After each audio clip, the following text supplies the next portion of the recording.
Welcome to the Party Starters podcast with me, Kane Towning. I know you're gonna dig this. Welcome to the Party Starters podcast with me, Kane Towning. Wow, what an incredible, mind-blowing journey this one is. I'd first heard of Rob Tissera back in the KissDaFunk days.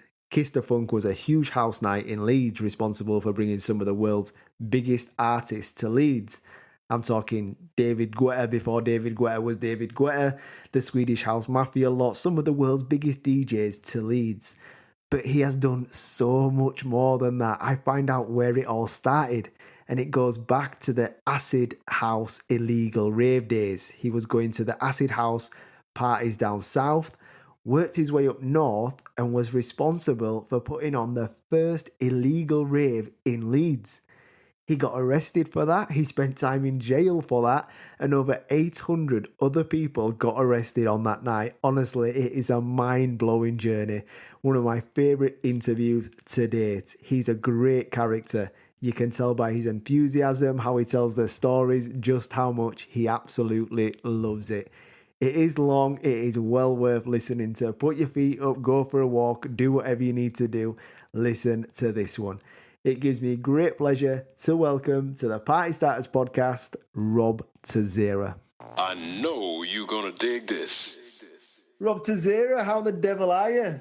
I'm all right, mate. How are you doing? Yeah, I'm fantastic. Really appreciate you coming on. I've been really looking forward to this one. I've been trying to piece together some notes and a bit of a structure, and you've just done so much, and it's so varied. It's been really difficult to kind of get a structure for it. Well, thanks, mate. Yeah, thank you. Yeah, it's been a twisty-turny journey, I think is a good way of describing it, isn't it?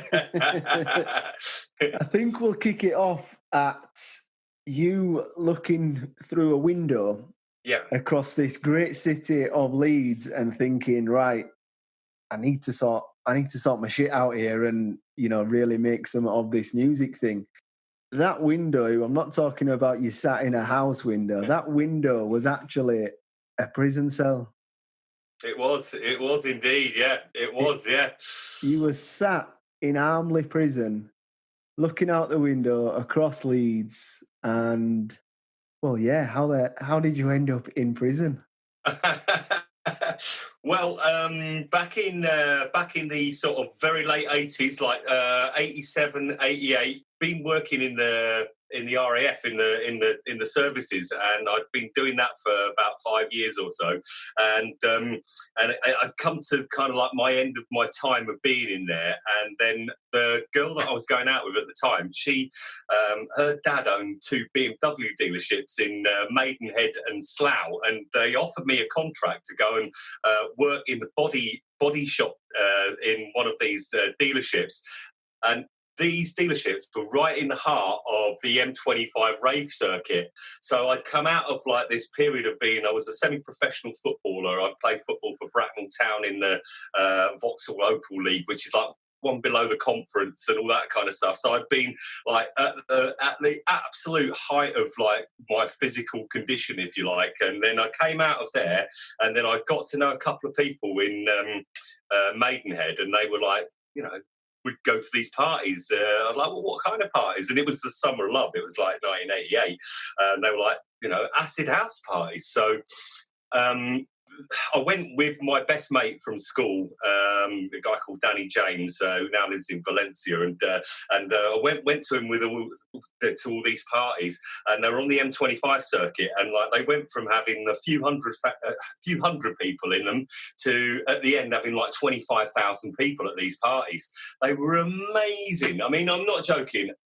I've done a lot of stuff in my time, but that particular moment in time, they were really, really well organised, and they were just so grippingly good, you know, and it became the chase, the thrill of the chase to get to one of those parties and actually be there and, you know, see, you know, back in those days we didn't know what the names of these DJs were, but it turns out they were Carl Cox and Paul Oakenfold and Groove Rider and Kenny Ken and all those kind of guys. That's where they were coming through playing house music. So we started going to all them. That was awesome. And these were illegal raves? Yeah. Completely illegal raves organised by these guys called Back to the Future and Sunrise. They are probably two of the most famous sets of people for doing that kind of stuff. And they were all run by a guy called Tony Colston Hayter, who was a public school boy, and he had it organised like you wouldn't believe, like on a clipboard, like he would get up on the stage somewhere in the middle of the evening, dressed in a blazer, Oxford shirt, one of those blue Oxford shirts, like the typical 80s look, with the mobile phone, with the, the Motorola mobile phone, and he'd get up on the stage and he'd be, thanks very much to every one of you for coming, like proper, like off the wall kind of tough, really, putting these parties on, and everybody was, getting involved in what was going on back in the summer of love. It was, yeah. And with these being illegal raves, how did you find out about them? How did you know about them and, enter one of them? Yeah, on the phone. Yeah, so that stuff that you've read about or heard about from many years ago, where people had, the organisers, they had one mobile phone. That number would get circulated around. Go to. There were certain local pubs that you could go to where people went and gathered because they knew that the number would come through. But of course, what we didn't know was they put somebody in those pubs who'd be like, guys, right, we've got the number. And then it'd be like, oh my God, right, on the phone. And then it was literally the thrill of the chase. It was ridiculous. Like sometimes you'd be in a convoy of, say, 150 cars. I mean, that's a lot of people when you've got like 3 or 4 people in every car, and that's just coming from where we were coming from. So we used to have to drive to a place called Bagshot in Surrey, which was around about, it's about 30 miles outside of where Maidenhead is. It's like Berkshire, but it's on that N25 circuit. So we drive to this club called Heroes in Bagshot, and then people, you go be out in the car park, and then they'd be like, we've got the number, Kushti, right, off we go. And then we'd all just follow one car, and then sometimes we turn up and they were really well orchestrated, and then all the security would have like them big, the mag torches, and then going down like country lanes, and we'd go down a country lane with all these cars in tow, and then you come out, and unless this particular one that I'm just sort of telling you about now, we came out, and then we were on an airfield, so you can see the aircraft hangars, and then it was actually Santa Pod Racetrack was what it was, where it actually was, which was an old airfield. So, and then they had a fairground ride, going, so the kind of like the gypsy crew were on board and everything, and so there was a fairground going.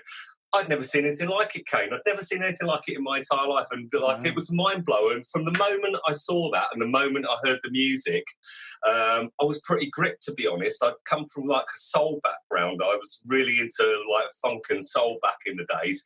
But I also liked some like bands like New Order and Joy Division and stuff like that, So I kind of like the marriage of the two sort of musics, the machines and the soul. Things like Strings of Life, tracks like that, you know what I mean? Where I mean, it's a techno record, but it's made by someone who was quite clearly a skilled musician, do you know what I mean? So I kind of got fascinated with it, and I used to make, I used to play in a band, I used to play bass guitar in a band, so all of that kind of stuff, it just was like, this is amazing. Therefore, I got involved in all that circuit. I somehow ended up knowing the people that ran those events. And then my best mate from school, he, I went to school in Milton Keynes, all the way down south. And he ended up going to Manchester University, and he called me at the back end of '88. So, when term time started, he sort of called me and said, mate, the last 2 years, those parties have just been ridiculous. I've come up here and I've just gone to this club that's blown it all away. And that club was the Hacienda. And and he said, you need to get up here and witness what's going on up here, because he knew how much I loved what it was all about. So I I was in charge of the body shop, at this BMW dealership, and I know it's not cool or anything now, I suppose, but I borrowed a BMW 535, a brand new one that had come in that had got a scrape down the side, and we repaired it. And I know it's really bad. I'm shooting from the hip and telling you how it is, and I borrowed this 535. I was like 20, something like that. Drove up to Manchester and parked it round the back of the place that was the Hacienda, and then went in there, and it was just mind-blowingly good. It was awesome. It was amazing. So I went up, went to that. Ended up going every single week to the Hacienda for the best part of maybe 9 months or so. I was coming backwards and forwards of a weekend. What were the DJs there at that time, Rob? Graham Park, Mike Pickering, John De Silva, Tom Wainwright might have come around a little bit later. There was another guy called Nick Arojo, who I've never seen anything of since, but he was awesome as well. They were all great.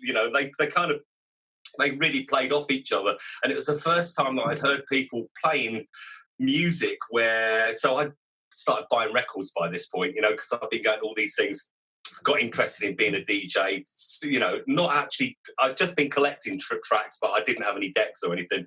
And then that was the first time when I started going to Hacienda, where I heard them playing them records over the top of each other, where they were playing a track and then playing the vocals of "You Used to Hold Me," that kind of, those kind of acapellas over the top of them, where you're thinking, he's playing two things at once. How's he doing that? That's amazing. And then that's what really made my ears prick up. I think that was John De Silva who was doing that, and I was like, I want to do that. And then instantly when I heard that, So I've been going backwards and forwards for a few months, and then eventually it got to a point where I realised that if I didn't move, all this was affecting my actual day job. It definitely was affecting my day job, and I'd stopped playing football as well. You get to a point in some things, and you just think, right, I've reached a level. I played in the second round of the FA Cup, the one just before any of the league teams come in. I played in that, and I just couldn't get a kick of the ball, and I thought, right, I've reached my level. I can't. That's it. I'm never going to be a proper professional footballer. So I put to one side by this point, and I was looking for something else to do, which I thought might be DJing, to be honest. So I packed all my stuff in the car one Friday night, and I set off. I got about as far as Northampton on the M1, and I called my then girlfriend and said, I'm leaving. In fact, I've left, and I moved, and I drove up with all my belongings and parked it out the back of the Hacienda, went in there again for one more time on a Friday night, and then moved with my mate Rochdale, right on the corner of Manchester. And then I got a set of decks, and I set about trying to become a DJ. And really, really quickly, it's a crazy sort of situation. I'd hired a little unit, like at Mabgate Mills in Leeds, where there's a whole load of studios, and I'd hired a little room, like the smallest room in this building in Manchester, right in the centre of Chinatown, and I set up this set of decks that I bought, set of 1200, spent 600 sheets back then was a lot of money, you know what I mean? It was a lot of money, but I spent all my money on this set of turntables, moved into this little unit, and then it got to a point where I was so busy trying to learn how to do it, put tapes together to get to play to promoters, that I had a sleeping bag. I just used to sleep under the turntables, and then get up, practice a bit more from 6 a.m, and then go home to the house in Rochdale, get myself washed and changed, and then go and I worked for Vauxhall in Oldham. So I was doing that for a while, and then from doing that, the people that had the place next door, they worked with these guys who ran a fashion company, and they said, we need somebody to, they heard me playing, through the walls.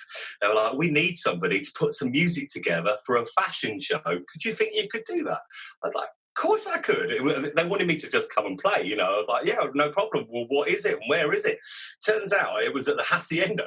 So mental. So, and the people that they were involved with are the guys who run Gio Goy, the Donnelly brothers. Yeah. So I ended up being the first sales rep for Gio Goy through doing this fashion show, meeting these guys, and I just used to be like a million miles an hour. They used to call me Rob Rushhead because I was always in a rush to go do something else.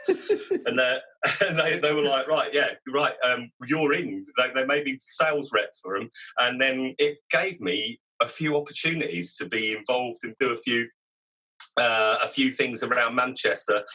And a few illegal events in Manchester as well, which we ended up getting nicked for. And then I got to know somebody who lived in Blackburn, over in Lancashire. And this girl, her brother was involved in starting those illegal parties. He was he worked getting all the drinks and having the drinks van inside these little illegal acid house parties in Blackburn. I know it's a bit long-winded story, but it is a good one. So then she starts playing my tapes to these guys, and they're like, he's not bad, we quite like him. So I got to know a few people. Now, bearing in mind, I'm a southerner from, and what I've learned from coming up here is if you can't take a bit of piss taking, then you could be in a lot of trouble. But yeah. I could actually banter with them, and it didn't matter what they said. I had some sort of riposte, and they quite liked it. For some reason, that meant I was in. I then became Cockney Rob, and I started doing pirate stations to announce their acid house parties. So this is the thing. They took me to one of these acid house parties, and their version of an acid house party was totally different to what I'd seen already in the South. They were just like raw little gatherings with 300 people, where there was like asbestos dust on the floor and like windows missing in the warehouses and one strobe light and maybe a smoke machine, and just people going crackers to proper acid house music. And it was the rawest thing I'd ever seen, Kane. It was like, whoa, I love it. I love what's going on. And it just grew and grew and grew, and it went from being 300 people, this is in the space of a year, from being 300 people to being 10,000 people going to these parties. Wow. Which gave me the opportunity to play at a couple of those, but also, the more of the pirate radio side of it. And also I was the DJ in the main bar in the town, which was the same as what I was saying before, where people went to know where the raves were going to be was in this bar. Right. They had somebody in the bar who had the phone, you know what I mean? So you could have the theatre of, it wasn't even the theatre, but they would get the call, you know what I mean? And then people would be like, he's getting the call.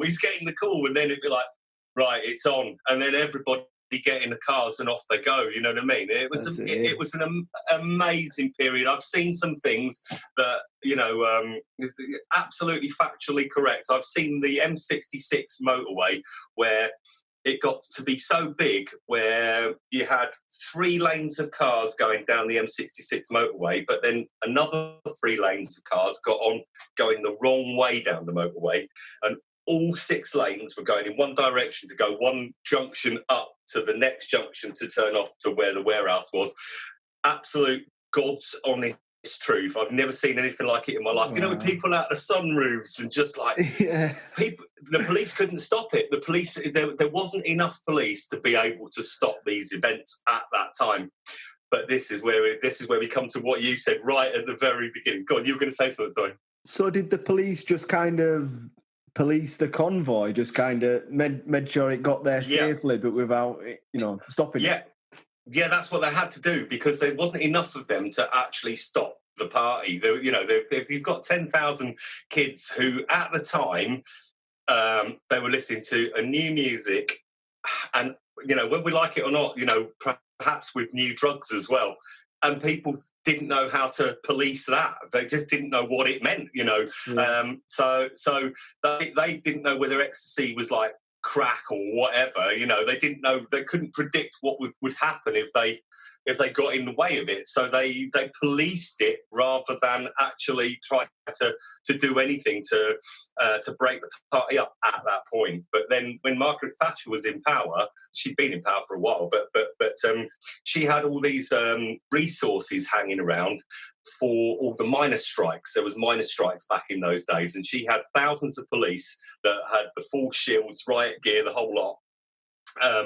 And she started to deploy them as being the acid house party squad.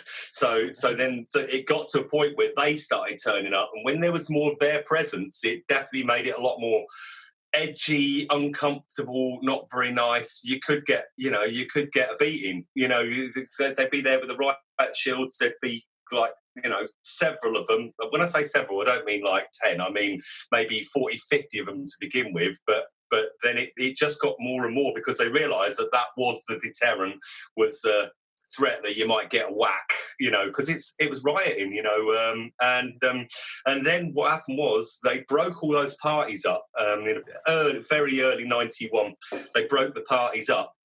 And stopped them from being in Blackburn. It got to a point where they just couldn't do it anymore. And I had, in the meantime, moved to Leeds.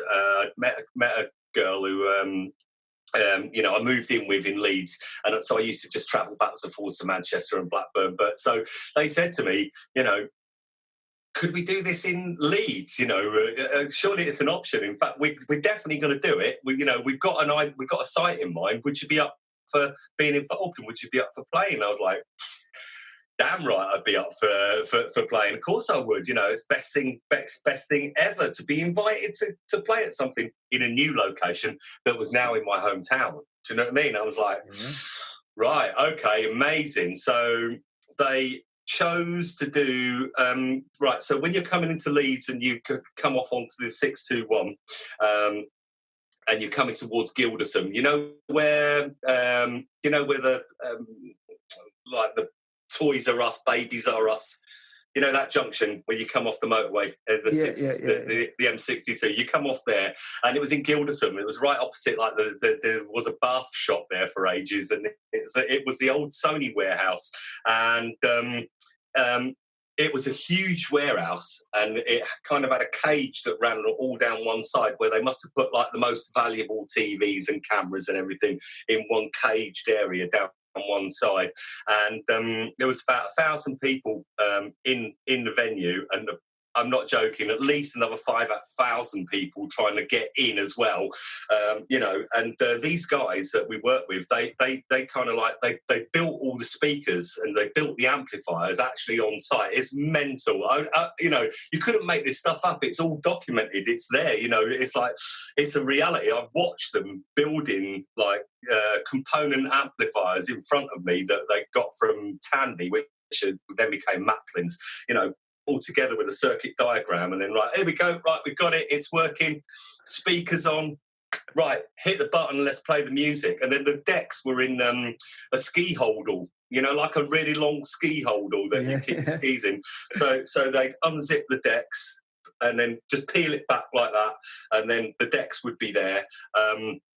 And then you play, and that's what happened on this particular night in Gilderson in Leeds. And whilst I was DJing, somebody came up to me. One of the organisers came up and said, "Mate, police are here." I mean, I could see them anyway. I know it's a story that's been told before, but there was helicopters outside. I could see the lights from the helicopters. They had helicopters, yeah. So I could see the lights.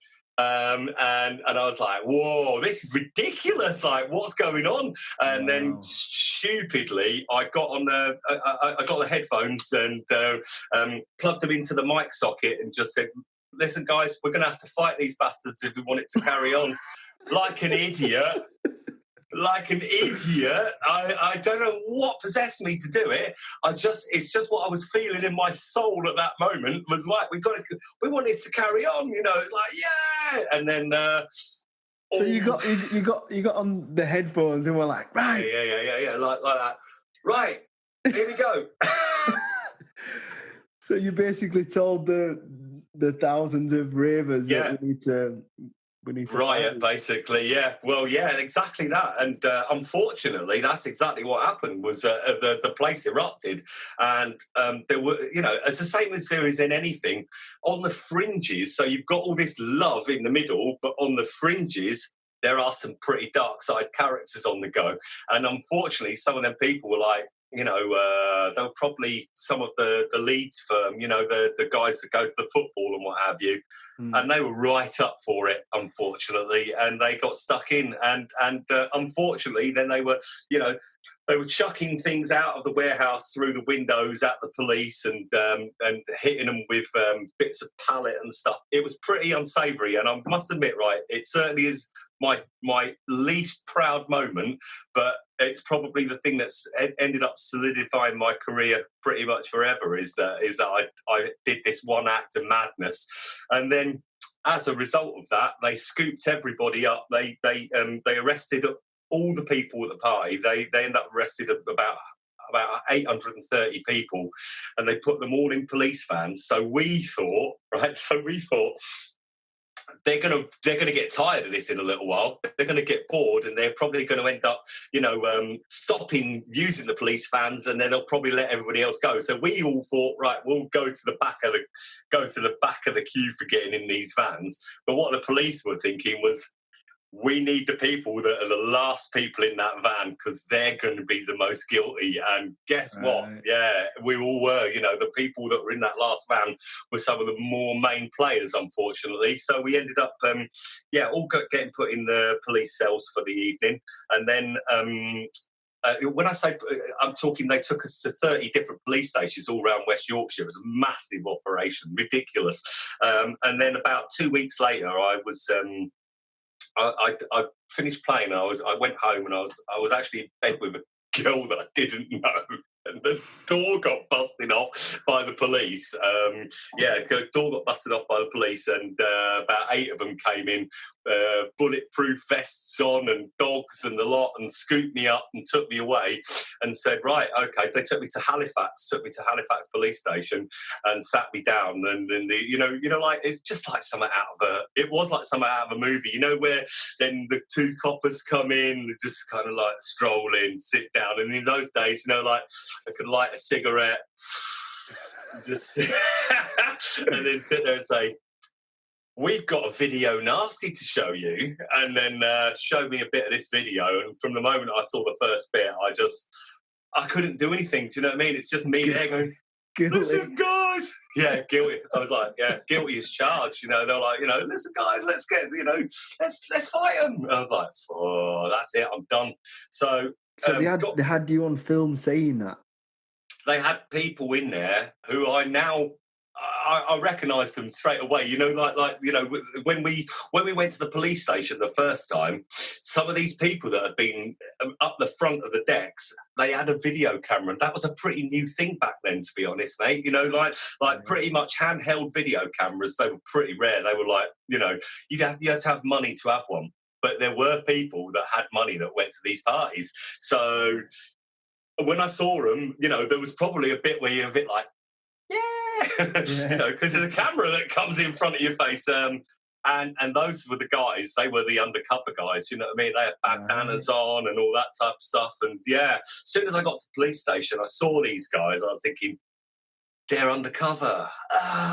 You know what I mean? So I kind of, I didn't know what was going to happen. I certainly didn't know they were going to come and bust my door off and take me away. I thought it was probably done with, where I'd got a caution and that was it. But then they rounded me up. And then what happened was at that very point, they invented what's called the Graham Bright Criminal Justice Bill. I'm sure you've heard of the Criminal Justice Bill. They actually invented it over all this acid house situation, and the guy who invented that bill is a guy called Graham Bright, and he came to my trial. He came to my trial and sat with the prosecutors, and they were literally like conversing backwards and forwards. I'd say something, and then them two would confer, and then the prosecutor would ask a question. It was terrible, mate. It was absolutely terrible. And the thing is, as well, is that my barrister said to me, all you've got to do is take 300 quid with you. I'll get you off. It'll be fine. Just take 300 quid to pay the fine. I reckon that's what it'll be. You'll get a caution and you can move on. So I took 300 quid with me to the court thinking, it's all done. Should be fine, no problems. But of course, when this guy Graham Bright turned up, I was thinking something slightly different.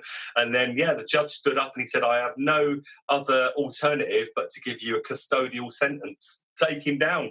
And from that moment on, my life just changed. The course of my life changed. I was literally going the next day to go to Corfu to DJ for the summer in Kavos, because in those days Kavos was as big as Ibiza was back in them days. Like it was all brand new, really, and in fact probably Kavos was more established than Ibiza, because it was more of a 18 to 30s type island. So I was going to DJ there for the summer, and then they put me in jail, and I was in there for 3 months, and that is what leads us to the moment that you're talking about. Sorry about it being such a long-winded story, but it's important for you to know the background of that kind of how I ended up in that jail cell was exactly that. And then just there looking, thinking, oh my God, what on earth? And the thing is that you don't know how long that's going to go on for. And you think about all them films that you see where people end up being in jail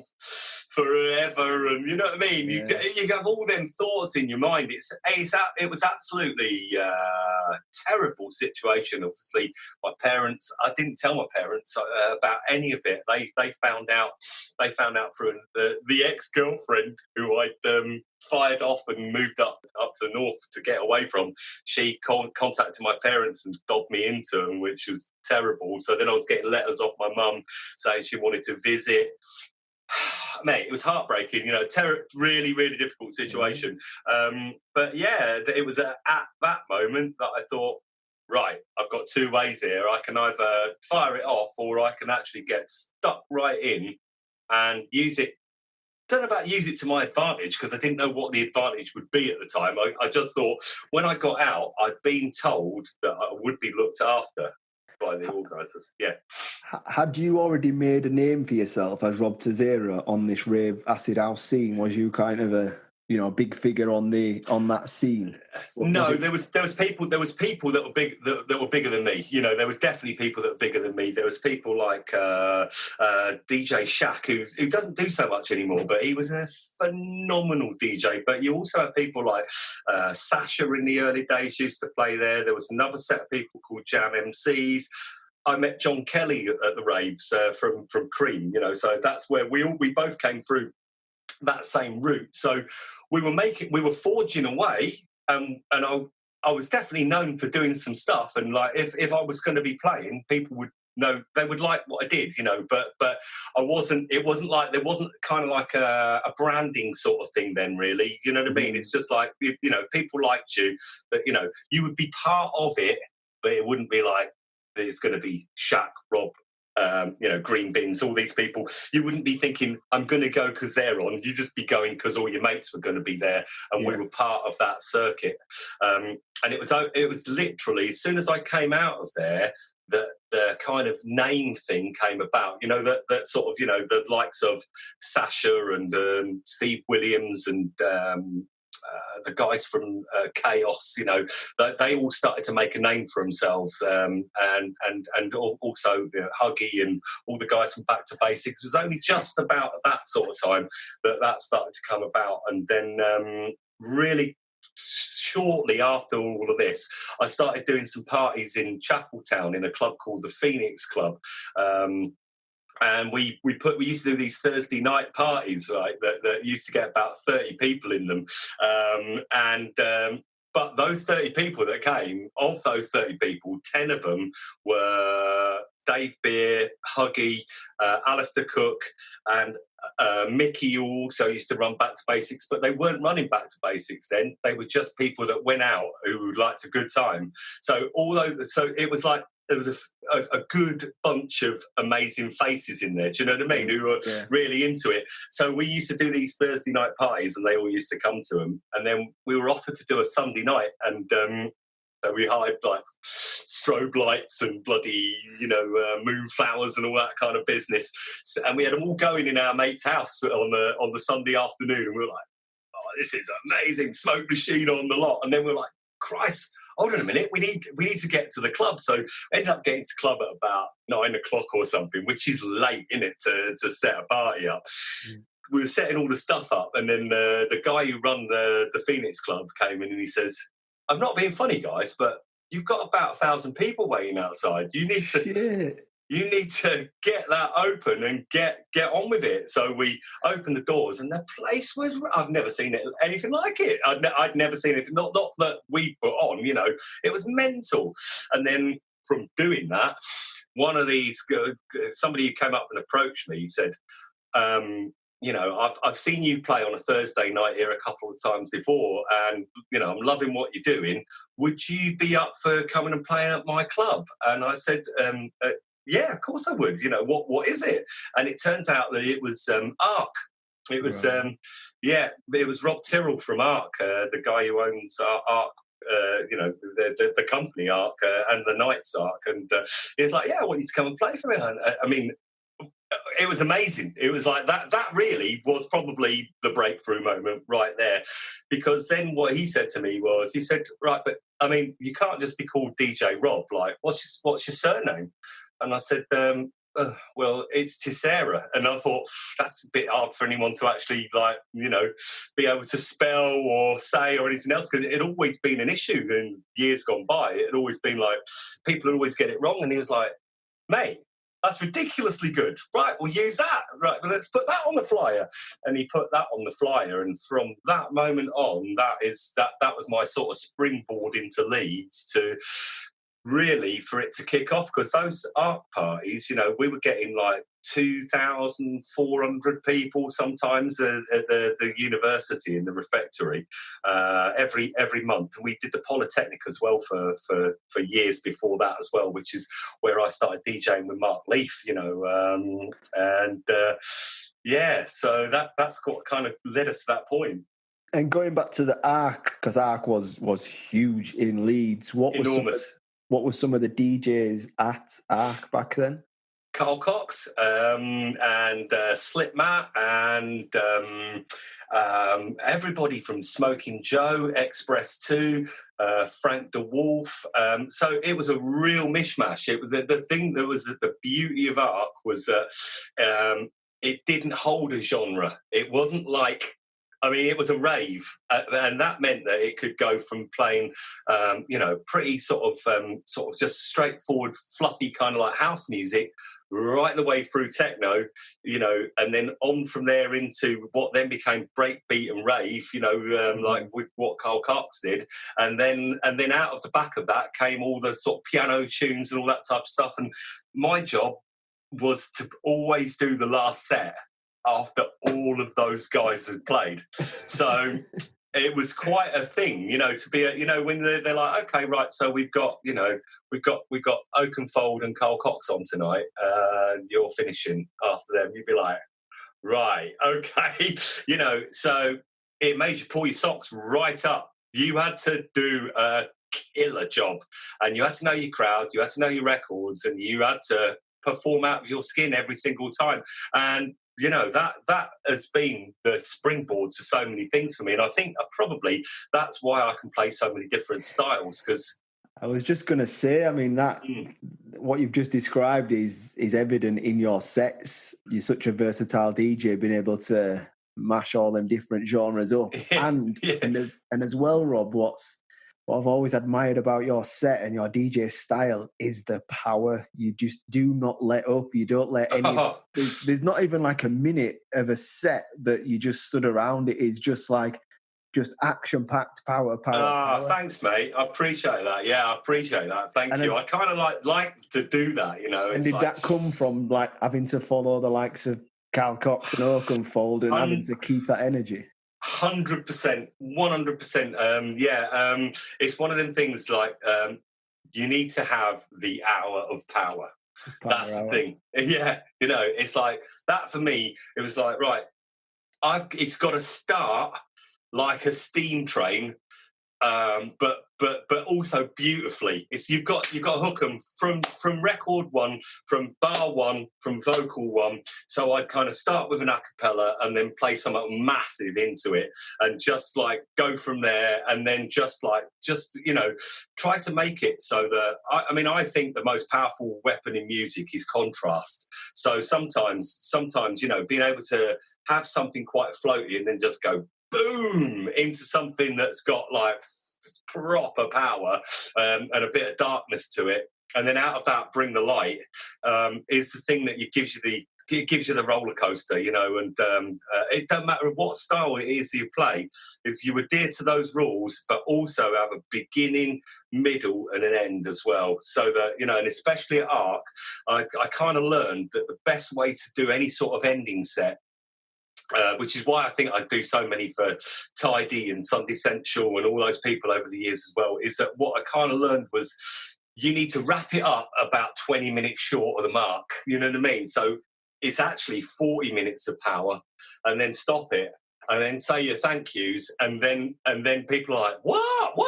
And then say, I'm not just going to play one more, I'm going to play like 4 more.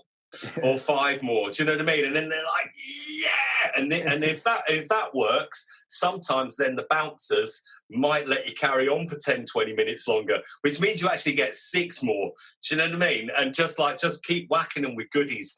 And I mean, I love it. I still love it as much now as I ever have done. I absolutely. I'm so fortunate to have ended up making a career out of it. And I'm not one of the people that I never stop working, and I never sit back and just think, oh yeah, you've got it, because it could go away at any time. So you've just got to crack on with it and enjoy what you do, you know, and not moan too much about it. So from the Arc days, that's really where you started to take off. I mean, from that, it just didn't really stop. You've played, I think, everywhere for every brand across the globe. I mean, you know, how big did it get, and what were some of the highlights from that? So straight after, well, not straight after, sort of 3 years into doing the Arc stuff, sort of, from 92 to 95, got to play at Cream and all those kind of things, right at the very early days of that, and Fantasia and those kind of like big raves. And then I made a track with somebody that you know and I know, Ian Bland. Blandy, yeah. And that guy He's an absolute genius. He's an absolute genius. So I met him at a rave, and I very bravely said to him, so, we were introduced by a mutual friend, and I said, I love the Dream Frequency records. You know, they were enormously popular back in the day. Take Me to the Top and Feel Surreal, tracks like that. And I said to him, I love your music. Like, it's amazing. It's like some of the best music I've ever heard. But it's really hard to mix because you don't put any beats at the beginning and the ends of the track. So I always kind of like have to blag the mix, you know, to get it in or get it out, or stop the record to play it. And he was like, "Oh, right, okay, all right. Well, no one's ever told me that before." You know, it's a little bit defensive, but at the same time, like taking it on board, you know. And he sort of jokingly said to me, "Well, you know, give us your number, and you know, if I ever want to make a record that's mixable, I'll give you a shout," you know, just, you know, in front of a few people, kind of a bit of a joke. But anyway, then he called me and said, "Dude, right, I've listened to what you said, and I think we should work together. Let's do something. If you know, because I've never worked with a DJ to make things mixable." So ended up like going and remixing a track for him, and then we ended up, after doing one track together, we ended up remixing Asher JJ Tribute. I'm sure you know that record. Yeah. So we remixed that for Disco Magic, and that then got us a bit more work. And then we ended up doing an original track called Kick Up the Volume in 96, 95. In fact, we did it in 95, and game changer, massive game changer. Out of nowhere, I'm getting calls off of like Judge Jules and Kiss Radio, and they're like, "Right, let's Kick Up the Volume record," right? So it went to number 1 in, they had a dance chart. They had a dance chart and a national chart. That's how it worked in those days. And it was number 1 in the national dance chart. And yeah, wow, absolutely ridiculous. And then, Jules was calling me and saying, "Will you come down to London and do guest mixes? Will you be on," what he was famous for in those days was a thing called Judge and the Jury. So that you go down and he'd play like 5 or 6 records, and then people would sit and discuss them, you know, like a panel talking about the records and give them a mark. So he's like, "Come and do Judge and the Jury." So I did that. And then whilst I was on the way to Judge and the Jury, then I got a call off this guy who was acting as my agent and said, "We've got you some gigs in Australia." I was like, what? I mean, I'm just a bloke from a council estate. Do you know what I mean? And then all of a sudden, you're getting you're getting that moment where they're saying, right, we want you to come to Australia. So I went over to Australia, I flew over, and then I think probably one of the highlights for me was, I was walking down this. I just arrived in Australia, and I arrived, and it was night time. And there's this one area in Sydney called King's Cross, and that's where all the bars are, and it's all going on. The bloody red light district, the whole lot is all there. And I thought, well, I'm going to go for a wander to the bars and just go for a quick beer, little celebration, that I'm here. And then I'm walking down the street, went to go to the first bar, and they've got like speakers playing outside, outside the bar with the bouncer stood there, with it blaring out. And I'm like, no, that's my tune coming out of the bar. With people just going mental in the bar. And then I was like, that's ridiculous. And then I went a bit further down the road to the next bar. They were playing it out of that bar as well. I was like, whoa! It was honestly, it was the best thing I've ever experienced at that point in my life. It's like the records that you're making, are getting played over there. But what I will say is that Blandy had a massive part in that, because back in those days I couldn't operate the gear, so it was just my ideas translated by him. Yeah, so he was still making those things happen. So that was a huge moment for us. And then literally a couple of years after that, I'd been sort of dipping my music was changing a little bit. Also in that period, just really, really, really briefly. Also, so we're talking like 95. I was resident at Casa Loco. Me and Leafy were the first residents at Casa Loco back in those days. So we already were playing a lot of variety. So I could play everything from techno to bassline, which was a new thing as well then, And then from doing the bassline stuff, I got picked up, and also doing the Kick Up the Volume track, I got picked up by Kiss FM to host a radio show in Leeds and do the Saturday night broadcast that went across Manchester and Leeds as well. So I did that for a couple of years, and then that became Galaxy. So that was again a huge moment. So that and the Kick Up the Volume track were two things that really solidified things for us, as well as the Casa Loco connection as well. But then I started to explore. Sorry, you were going to say something, I think. You were going to say. Yeah, I'd just be really interested to know what that Casa Loco sound, what was you playing in Casa Loco back then? I mean, must have been when it literally first opened. It was, yeah. With me and it were the original residents, and then I think Ruffy joined the party after that. House music, just good quality house music. But of course, there was some new stuff coming in. So because I was working at Kiss FM, I was getting sent test pressings and acetates of R.I.P. Groove. Yeah. like you're getting 1 of 10 of R.I.P. Groove. You know what I mean? It's like, oh my god, and all the Tough Jam stuff as well. All the stuff that they were doing. Then I would have Tough Jam playing on my radio show, which gave me that connection. And Grant Nelson. So I used to play quite a lot of Grant Nelson stuff. Back in those days. So it was kind of like, if you like. When it first started off, it was a little bit like a forerunner to the likes of Love to Be and stuff like that. So it was quite soulful house music. The sort of stuff that you've probably heard at Ministry of Sound, stuff like that. And then obviously with the Ice Cream Records and all that kind of stuff. It became a bit more. Tracks like Everything Is Large and We Are E and tracks like that, which were definitely a bit more bassline influence. Speed garage, yeah. Bit more speed garagey, yeah. So speed garage rather than bassline would be the way that would have been described then, and it was faster as well. That's why they called it speed garage, because it did get, it got up to like 136 sort of territory. That would be about where it would sit at times. But I still liked I like vocals and I like house music, so I would always bring that influence into any of that stuff. But I certainly used to thrash out some proper bassline action as well. Yeah, but yeah, and then sort of. I had a bit of an, because I've made music for years and years and years. You know, I did have a bit of an ear for liking new sounds that were coming through, the same as anybody does. Like, you know, not everybody liked tech house when it first came about, but then you start warming to that sound, and people evolve, and these styles come along, and I started quite liking a bit of trance stuff right at the very beginning. And then we, in '98, we made a track called "The Day Will Come."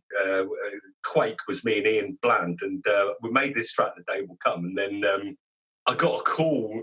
I was in, do you know where, of course you do, Porto in Leeds, you know, the bar Porto. So I'm sat in Porto on a Thursday afternoon, just chilling, to be fair, you know, just having a beer. And then I got a call on a block number, like a private number. The only person that I know who's got a private number is Blandy, and he's a massive joker, like proper joker, you know, like phone jacker style joker. So I get this call, and I said, "Hello?" And he says, "Oh, hello, mate. Is this Rob?" I was like, "Yeah." He's like, "It's Pete Tong." And I was like, I think my words were "F off, Blandy." You're not having me with that. And he's like, "Mate, I'm not being funny." He said, "It's a bit noisy where you are. Do you think you could like step out so I could talk to you properly?" And I'm thinking, I actually don't think it is Blandy. If it's somebody else, it's a good black. So I stepped out of the bar into that street, you know, into the calls, and took the phone call, and he's like, "Right, that track you've made, The Day Will Come, we want to sign it. We'll give you like 25 grand like up front." What? It was mental. I was like, "What?" Yeah, it was an absolute ridiculous moment. It was amazing. Yeah, I was literally like, I mean, obviously you don't want to be like, "Oh, wow," you know, so I had to kind of like dumb it down and sort of say, "Well, yeah, initially that sounds great, but I need to run it by Blandy, and I need to run it by our music lawyers. Can I take your number and call you back?" And then we called him back, and sealed the deal, and it came out on FFRR Records, which was a huge thing for me. And that was about the sort of time that trance was just being developed and really started to hit home. Was like '98, early '98, and so we made more trance stuff under that name, and then the association with Pete Tong led to me working with a couple of other really influential characters. One being Nick Hawkes, who's now manager of a couple of sort of, you know, small bands like The Prodigy and Chase and Status, and he's been friends and worked with Blandy on XL Records for years, and it was XL Records that signed Kick Up the Volume as well. So I had an association with him, and he became our manager, and then he started getting us remixes with Armin van Buuren and loads of other massive trance artists, and that really sort of obviously set the tone for that period. And then after a couple of years of that, I'm talking, so we were doing at least a couple of mixes a week. It was in the days when you get thousands and thousands of pounds for remixes, you know. So that was probably, I would say, absolute like proper highlight moment was that, you know. Yeah. It was just outrageous.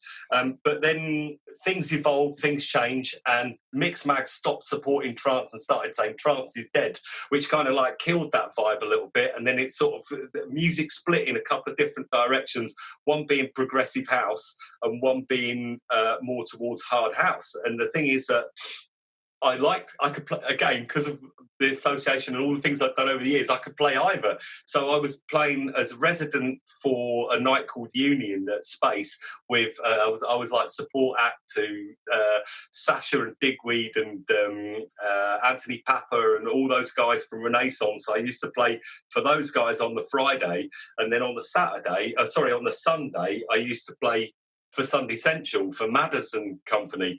And I just had that moment where I played there one weekend on the Friday, and it had been good, you know. I kind of liked it at the Progressive House Club, but I was like bottom of the bill, warming up, having to play all my tracks really slow in order to make other people kind of shine. And then these guys at Sunday Central were saying, mate, how far does the rabbit hole go? Do you know what I mean? Just like, push the envelope. We'll put you on last, and you just go for gold. And what I had that was different to some other people at Sunday Central was that I could play trance with hard house and vocals, and not many people seem to do that. And I'd gone and done my study, and I'd been to a few of their nights covertly. I'd just gone on a Friday to some nights, you know, in Birmingham and what have you, just to see what the sketch was and see who was playing, what they were doing, just to know what other things could be provided that might make a difference. And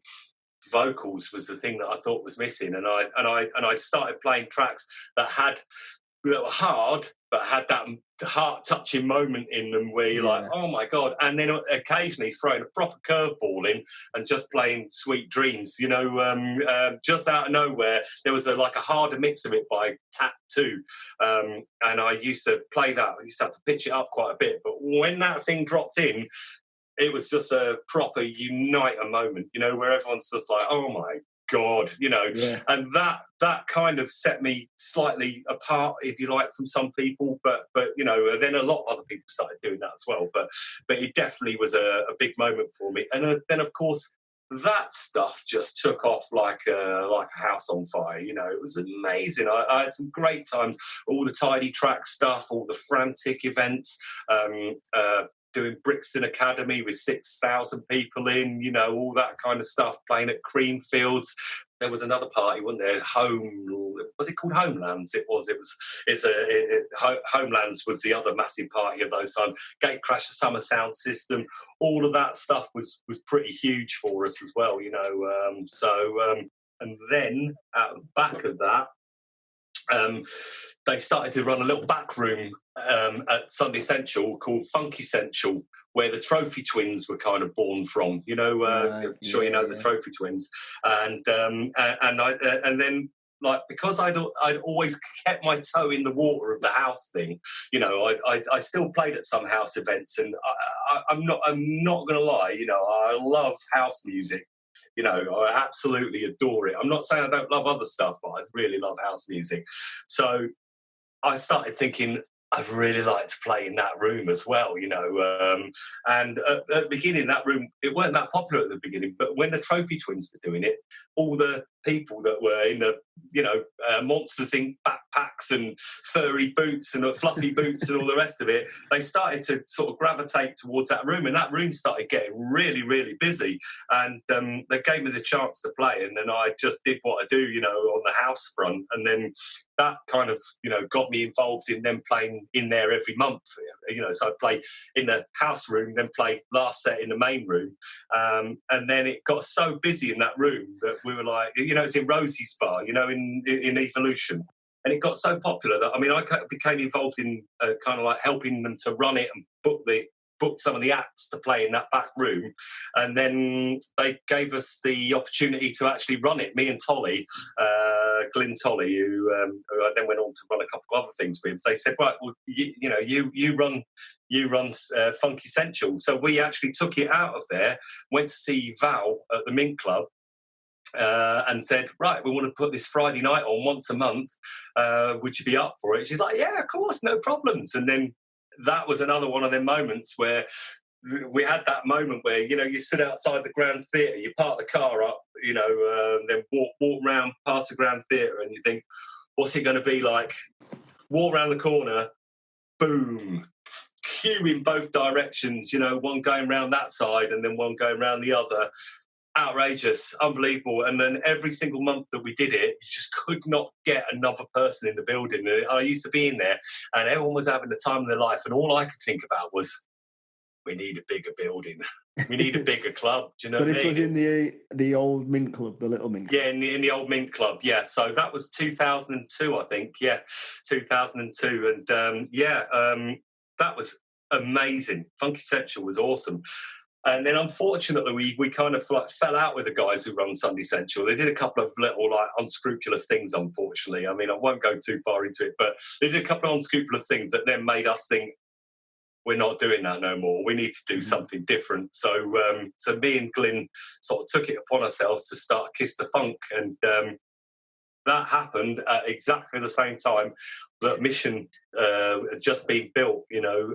And I'd known Sean for a number of years through various things that he'd done, you know, and also for the Paradise Factory in Manchester. And yeah, he invited us to come and run the Friday night at Mission in Leeds, and like that was our night was the opening night, I think, for Mission. Yeah. Oh, really? Yeah, I think so. Yeah, I think so.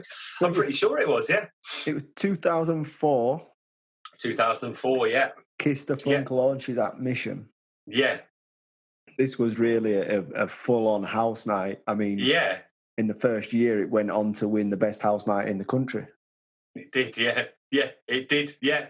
And yeah, I got a little shiver go down my spine there, actually, with that, yeah.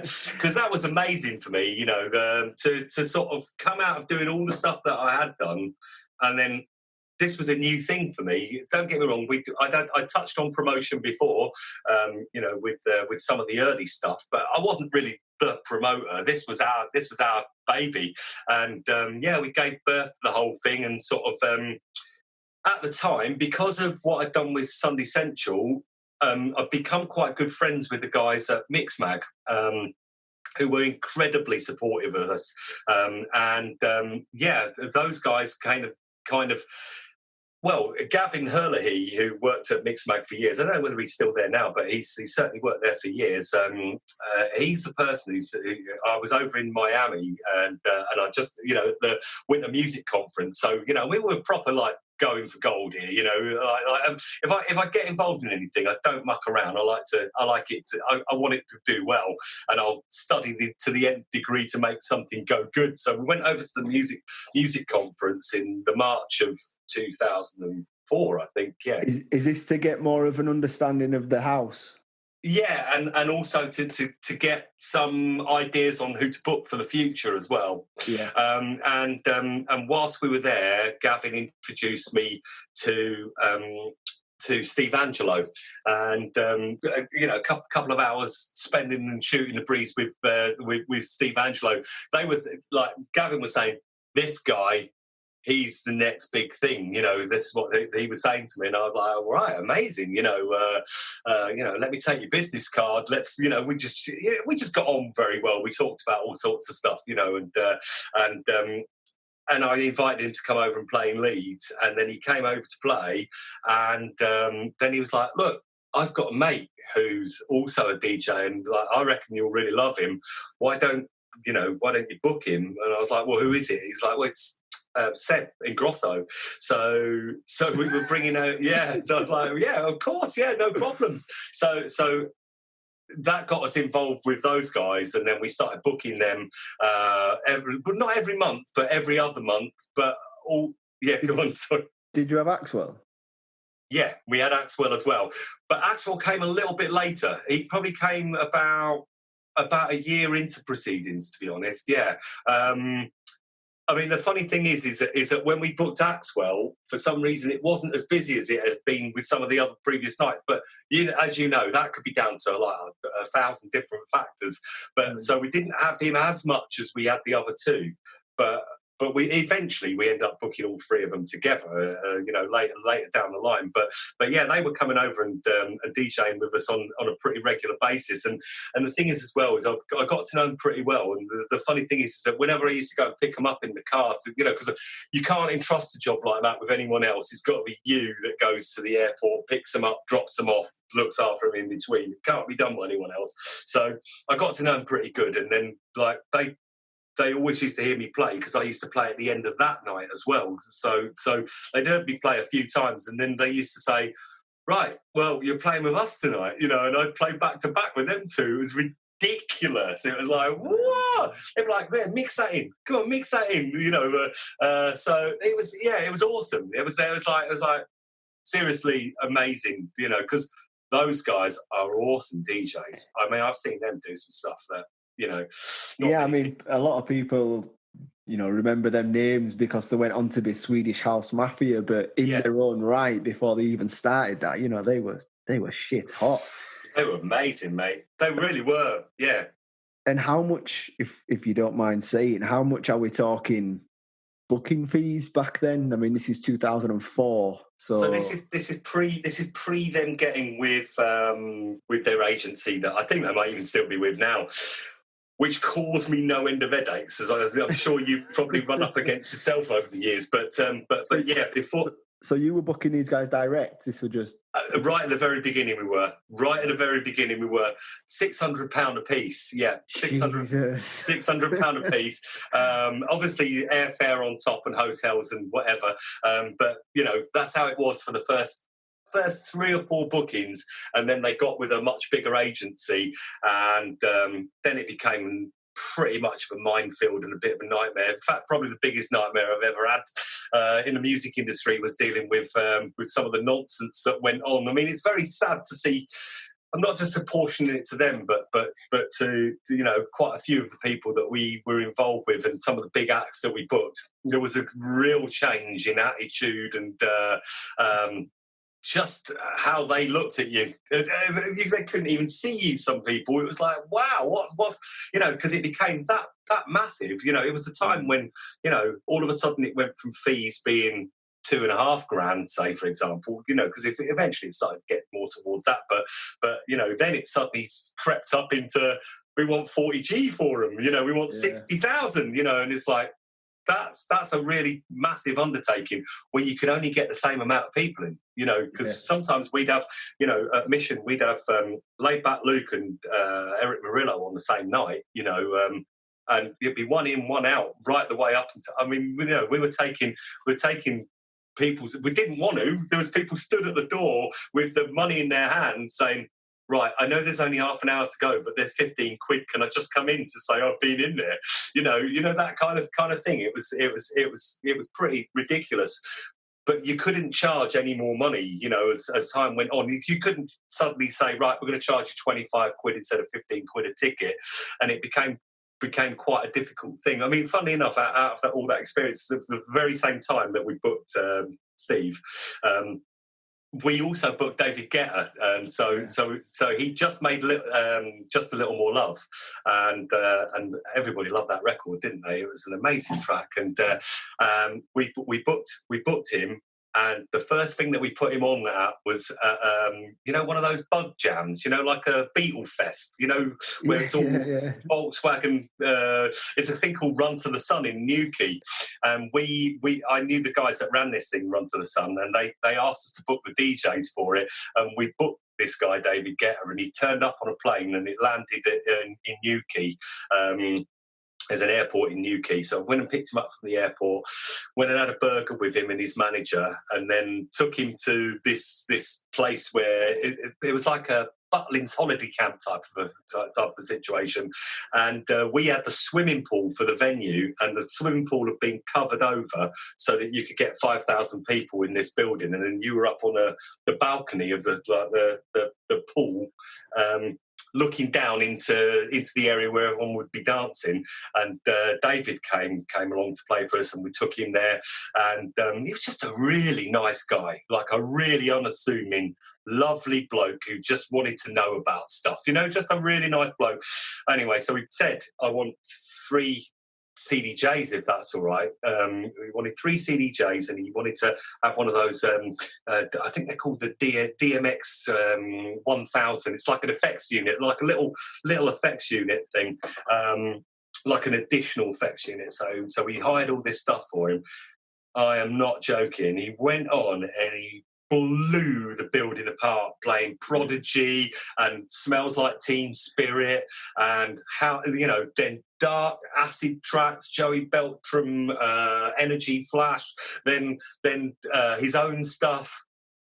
It was amazing, absolutely a mind-blowing moment at this bug jam thing, and then from that it was just like, mate, you need to see the thing we've got in Leeds. So he was like, yeah, right there, yeah. I booked him for the next month, brought him over, and he was about £800 then, you know. David Guetta, 800 quid. When we first booked him, it was £450 for that first thing, and then it went up from there. But even in the first few years of working with him, it didn't go up crazy money. It didn't go up. It didn't just go boom. He worked with us, and his management, Maria, she worked with us as well, and they were extremely loyal. And I can honestly say, you know, when people slag him off, I can honestly say he is one of the only people that I've met who've never changed as the game's gone along. He's still really grateful. He's still really enthusiastic. It might not be everyone's taste in music, you know, but he's a genius at what he does. Yeah, I hear a lot that people don't remember him from them early days, and there's a lot of talk about him being a very, very good DJ and quite an underground DJ. He really is, mate. Yeah, he's a really, really good DJ. I mean, I've had a moment in Mission. So I went to get a bottle of vodka for him and put it in an ice bucket, walking back across the dance floor, and he played Smells Like Teen Spirit, because it became a thing, you know, like it became a record that he would play.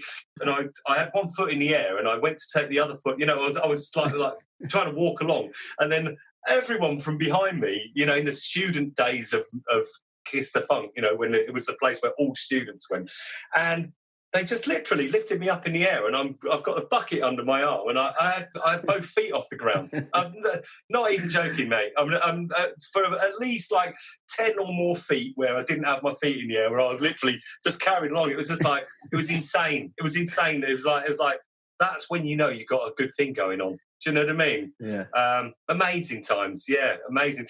It was difficult because obviously, you know, it just became really expensive to do that, to keep on pushing because of the bookings. Yeah, and just like I hated the way that I was getting talked to by some of the people that were getting involved in it, you know, and it's just like, you know, I'm not one of those people who sort of harps on about everything, you know. I get on with what I'm doing. I'm a pretty humble guy myself, and it's really upsetting when people treat you like you've just stepped through the door, you know what I mean, and just try to rip you off basically, and play you against other people, and make it so that they were, you know, offering them out to other people in the city, so that it would drive the price up, which meant that we were in the end paying more than double for everything, you know. I guess what was even more frustrating for you, Rob, is that you were booking these guys direct. Yeah.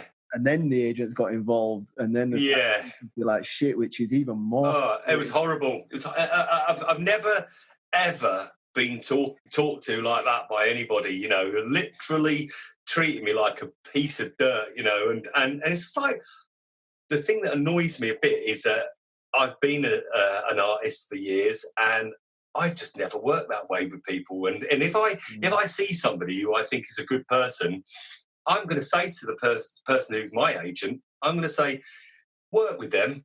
They're cool.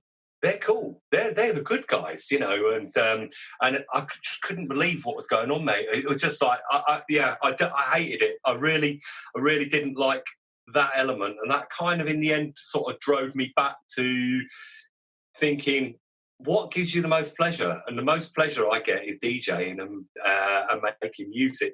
And that's why I kind of stepped out of the KissDaFunk game and went back to doing that, and then ended up having quite a few more years where I've had a great time. The last like 5 years or so have been outrageous. You know, you're still having a great time. I am, mate. I am. Honestly, yeah. I can't complain, because I think all the stuff that I've done has kind of given me even more opportunities. And now I'm working with the guys from Clockwork Orange, and they've just absolutely come back like Lazarus. They're just ridiculous. They've literally gone from not doing any events. So out of nowhere, a few years ago, they decided to start back up. And I think everybody that used to go out, you know, back in those days, even though people are a little bit older, you know, say, I mean, you'd be young if you were, say, 35 going to Clockwork Orange, you know. So they got a crowd that runs from, I mean, obviously they got a younger crowd picked up now, but you know, from 35 to even like 50, 55 or 60, there's a whole bunch of people, thousands of people. I mean, their last festival, there was nearly 20,000 people at their last festival. That's amazing. And it's just awesome in there, and everyone's got musical knowledge, so they've all got a history, so they're like an old tune, but they love a new tune as well. They love a good new tune, so they're like anything from the tech house sort of side of things, anything from the house side, as well as integrate that with the old tunes as well. And they like trance as well, so you can play across the board with it. It's an absolute joy to work with people like that who've got such enthusiasm, you know, and they're still going strong. And yeah, that's just going from strength to strength. You know, I'm doing all their big events at Coco in London and stuff near the Millennium Dome where there's like 5,000 people at it. It's outrageous. It's amazing. I'm so grateful to still be doing all that stuff, you know. Yeah, how you've just described the music policy there, that just seems right up your street. I can imagine you are a perfect fit and absolutely love playing it. It's kind of like made for you, you know. It's like, you know, the residents, Danny and Andy, that's what they do, you know. That's the range that they've got, and they are brilliant, by the way, you know. And so when I play there, I will play other stuff to them. I never ever try to step on their toes. You know, you have to be respectful in what you do. They're the main guys, so I kind of like play. I just do what I do, which actually allows me to play a bit more housey stuff, and it's great. It's a real pleasure. It's a real pleasure. Yeah. Well, what an amazing journey, Rob. Thank you very much for sharing that with us. I would love to know, what is the number one gig that you've done of all these years? Yeah, okay. Well, I'll give you two real quick ones. The first thing that really meant something was playing back in the early days when we were just about to start doing the ARC stuff. Before, when Rob was doing Rob Tyrrell was running ARC, he used to run another event called Dream. And me and Mark Leaf and Tony Walker were the residents there, and he booked Carl Cox, and they said, right, Carl's coming to play. He needs 3 turntables, so can you sort that out? So me and Leafy, we had both had a set of turntables, so we brought our turntables along, set the 3 turntables up. We're playing. I'm DJing. Baseball hat on. Looked across, and this guy walked in. You know, big guy. Record box in hand with his mate Phil, came in, put the record boxes down. He's like, "Hello, mate. I'm Carl. Pleased to meet you." This is him. So I'm like, "I'm Rob. I'm Rob." He's like, "Oh, nice one, mate." He said, "I'm just going to get myself ready." And he took the lids off his boxes. So they were, you know, those old school record boxes where the lid actually came all the way off. So he took the lid off, got all of his tunes out of the sleeves and put them all in the other half of the record box, so they weren't in sleeves. Mm-hmm. So then when he went on, he was just playing on 3 decks, like so he could just pick a record up, chuck it on, play like down, down, down, down, down, down, down, you know, like a little bit of the riff out of the track that he'd had marked in the record, play a little bit of it, chuck that one off whilst his mate put them back in the sleeves, and then played another little bit of a record, played on 3 decks. It was absolutely mind-blowing, and he looked across at me. He looked across at me whilst everyone's going nuts, about 1,000 people in this event. And he looked across. He said, "Tell you what, mate, I'll play the tunes. You skin up." And he was just the nicest bloke. And I always thought to myself, if I ever do all right, that is the model. That is the model for where you need to be and what you need to be. Don't ever change from that, because this guy was already famous. Do you know what I mean? And he's still like that now. I know people that know him quite well, and I meet him occasionally, here and there. You know, I've seen him a couple of times at Space, and he remembers you. And he says, "How you doing? You all right?" You know, and you just think, that is what it's all about. So for me, that was a huge moment. He was playing on our decks, you know what I mean? Like me and Leafy, we'd never heard music like that before as well. So he played breakbeat for the first time, you know, like breakbeat sort of, if you like hardcore, like SL2, that kind of stuff, On a Ragga Tip. We'd never heard them tunes before. Another tune called Fire When Ready, which is outrageously good. And we were just like, what? And that kind of like led me into what I didn't mention before is I do all the rave stuff as well, don't I? So so I play at Rain Dance and I play at Unity in the Sun and all those massive rave events, and Rejuve, which is a huge event as well. That's a special night. And like from hearing him play that changed the course of where we were going for a number of years. Do you know what I mean? We were like, right, we want to do that. We want to do it, playing on 3 decks and creating new sounds and stuff. So that for me, that was a real moment. That was a huge thing. And I think the other thing that would be, the last arc, 1997. Literally just playing, and for the last, like I mentioned before, where I'd stop it short so that you could play 3 or 4 tracks, and I finished with Massive Attack, Unfinished Sympathy. And even now, you know what I mean, it makes me tear up just thinking about making everyone else cry. It was quite a moment, because it was the last one. Like when people say it's the last one ever, ever. No, like Rob Tyrrell made it very apparent that this was the last time you'll ever experience this, and 2,500 people just like looking up at you, because we were on the balcony looking down into it, and it was something else. It was just like, oh my God. And I think one other moment, if you don't mind me saying, playing at the Corn Exchange in Leeds. We used to do parties at the Corn Exchange with Ark. I mean, how mad is that? That beautiful building. And we were up on the top balcony, where like the record shops are up top there. That's where we played from. And that morning, I'd been sent one of 25 copies of this track that I opened it and I was like, I'm going to play that tonight at Ark. One of them where you're like, Jesus Christ, I've got to play that tune. And it was Baby D, Let Me Be Your Fantasy. Oh, amazing. What? And I just put it on at Ark. It's still in the brown, I sort of kept it in the brown envelope thing, in my box, and just opened the brown envelope, reached in, dropped it on the turntable, and I played it as my first track after Paul Oakenfold had played. And the place exploded. Literally, like there was like 2,000 pairs of Puma trainers on the floor and loads of holes in the ceiling. It was just like, wow. Because no one had heard that record ever before, and from the moment you heard the first bars, you loved it. Yeah.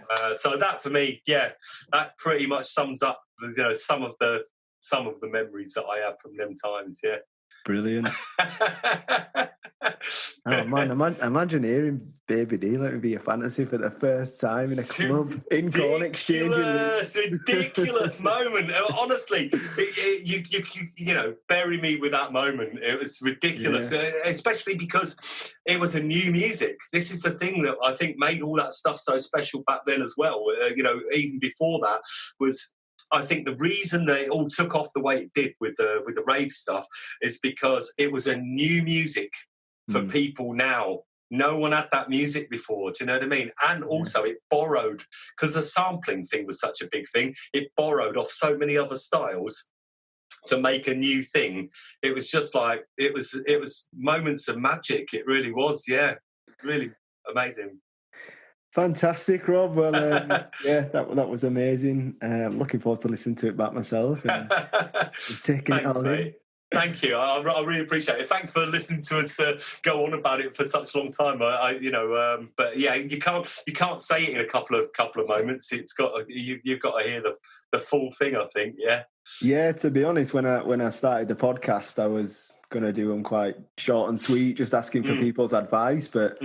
As I'm speaking to guests, the story and the journey is much more interesting, and the advice is in the story. You know what I mean? So people are appreciating listening and the honesty and the realness of how to how to do it. So yeah, well, look, no problems. I think, yeah, my message to anybody is you can't take no for an answer. You've just got to, take no as being maybe. When it comes to music industry, do you know what I mean? It's like if people are saying, "Oh, I don't think so, mate," you just got to keep on smashing the door down.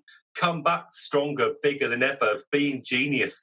All those times you're thinking, yeah, we'll sample that old vocal or whatever.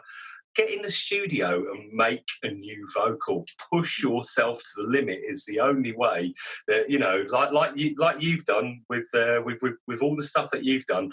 You've tried to push it all the way, haven't you? You've tried to give the biggest and the best experience that you can, and there can be no shortcut to that. You've just got to throw everything in and just go for gold, 100% all the way. welcome to the Party Starters podcast with me, Kane Towning. I know you're gonna dig this.